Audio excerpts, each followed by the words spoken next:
Guys, Dr. Namaskar. I am researcher of cancer. Is also known as Archie. आज चाहिँ हामी क्यान्सरको विषयमा छोटो डिस्कस गर्नेछौँ। फर्स्ट अफ अल एउटा क्यान्सर भनेको चाहिँ हाम्रो नर्मल कोषहरू चाहिँ अनियन्त्रित रूपमा अत्यधिक मात्रामा वृद्धि हुनलाई चाहिँ क्यान्सर भनिन्छ। WHO ले सार्वजनिक गरेअनुसार चाहिँ विश्वमा अहिले 117 भन्दा बढी प्रकारका क्यान्सर पत्ता लागेका छन्। तीमध्ये नेपालमा सबैभन्दा धेरै हुने गरेको भनेको एउटा पाठेघरको क्यान्सर हो भने अर्को ब्लड क्यान्सर हो। आज चाहिँ हामी ब्लड क्यान्सरको विषयमा छोटो डिस्कस गर्नेछौँ हैन। ब्लड क्यान्सर भनेको चाहिँ हाम्रो शरीरमा रहेको सेता रक्तकोषको सङ्ख्या अनियन्त्रित रूपमा अत्यधिक मात्रामा वृद्धि हुनलाई चाहिँ ब्लड क्यान्सर भनिन्छ। जुन 3 प्रकारको हुन्छ ब्लड क्यान्सर। ल्युकेमिया, लिम्फोमा र माइलोमा भन्ने हुन्छ। जसमा चाहिँ सबैभन्दा धेरै देखिएको भनेको चाहिँ ल्युकेमिया नै देखिएको हुन्छ। ब्लड क्यान्सर कसरी हुन्छ त भन्ने विषयमा हामी छोटो ब्लडको विषयमा जानेछौँ। ब्लड चाहिँ प्लाज्मा र ब्लड सेल मिलेर चाहिँ ब्लड बनेको हुन्छ। जसमा प्लाज्मा भनेको 55% हुन्छ भने ब्लड सेल चाहिँ 45% हुने गर्छ। जसमा ब्लड सेलहरू red blood cell, white blood cell र प्लेटलेट्स जस्तो कि सेता रक्तकोष, राता रक्तकोष र प्लेटलेट्स भन्ने हुन्छन्। जसमा चाहिँ सेता रक्तकोषको सङ्ख्या चाहिँ अनियन्त्रित रूपमा वृद्धि भयो भने त्यसलाई भन्छ ब्लड क्यान्सर। अब सेता रक्तकोष पनि 5 प्रकारका हुने गर्छन्। Neutrophils, मोनोसाइटिस, इसिनोफिल्स, basophils, ल्याम्फोसाइटिस। जसमा ल्याम्फोसाइटिसलाई चाहिँ अथवा ल्याम्फोसाइटलाई चाहिँ क्यान्सर सेल भन्छ। जब ल्याम्फोसाइट चाहिँ अनियन्त्रित रूपमा वृद्धि हुन्छ तब यसले न्युट्रोफिल्सको जुन क्षमता हुन्छ, जस्तै ब्याक्टेरिया भाइरसलाई मार्ने क्षमता हुन्छ, यसलाई पनि डिस्टर्बेन्स गरिदिन्छ र आरबिसीको सङ्ख्या पनि घटाइदिन्छ।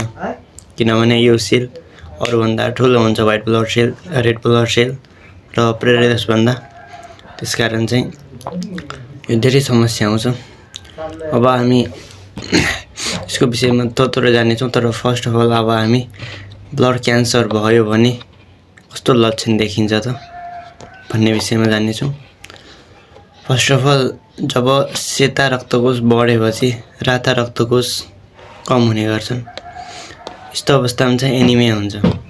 एनिमिया भनेको हामीलाई चाहिँ श्वास प्रश्वासमा समस्या, लामो सास लग्न नसक्ने अनि हाम्रा हातहरू चाहिँ खुम्चिन नसक्ने, लचकता हराउँछ।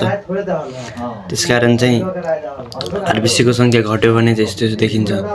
अनि प्लेटलेट्सको सङ्ख्या घट्यो भने थोरै काट्यो भने पनि धेरै रगत बाहिर जाने हैन, यस्तो समस्या हुन्छ। हाम्रो चाहिँ रगत चाहिँ नजम्ने, चित्तिमित्ति रगत चाहिँ नजम्ने हुन्छ। प्लेटलेट्समा चाहिँ फिब्रिनोजिन भन्ने प्रोटिन पाउँछ जसले चाहिँ ब्लड क्लटिङ गर्छ। यो क्षमता नै हटिहाल्छ, कम भइहाल्छ। त्यसै गरी जब सेता रक्तकोषको सङ्ख्या अनियन्त्रित रूपमा बढ्छ, जब ब्लड क्यान्सर हुन्छ तब सेता रक्तकोष मर्दैनन्। जब सेता रक्तकोष सबै रक्तकोष मर्ने भनेको चाहिँ कलेजो र फियोमा हो। तर ब्लड क्यान्सर भएपछि सेता रक्तकोष मर्दैनन् र त्यहाँ जान चाहिँ डिस्टर्बेन्स गरिदिन्छन्, जस कारण चाहिँ कलेजो र फियो सुन्निन्छ। त्यसै गरी अर्को चाहिँ तपाईँको वेट वात्तै घट्छ। अनि त्यसै गरी चाहिँ तपाईँले चाहिँ आज 2 दिन भयो खानुभएको छैन तर भर्खर खाएको जस्तो महसुस हुन्छ, यानि कि भोक लाग्दैन। र अर्को कुरा, तपाईँलाई चाहिँ रातिमा पसिना आउँछ, पसिना बग्छ। किनभने तपाईँभित्र आफै घर्षण उत्पन्न भइरहेको हुन्छ, जस कारणले गर्दा चाहिँ तपाईँ बसिरहनु भएको छ भने पनि तपाईँमा पसिना आउँछ। तपाईँको लामो सास फेर्न सक्नुहुन्न, छोटो सास मात्रै फेर्न सक्नुहुन्छ। त्यसै गरी तपाईँको चाहिँ अनुहारको कलर चाहिँ चेन्ज हुन लाग्छ र तपाईँलाई एउटा जाँगर पनि लाग्दैन। हैन। अनि तपाईँको दिमागले सही सोच्न पनि सक्दैन, जसता चाहिँ क्यान्सरका लक्षणहरू हुने गर्छन्। अब क्यान्सर हुने भनेको चाहिँ जिनको कारण हो, डिएनए।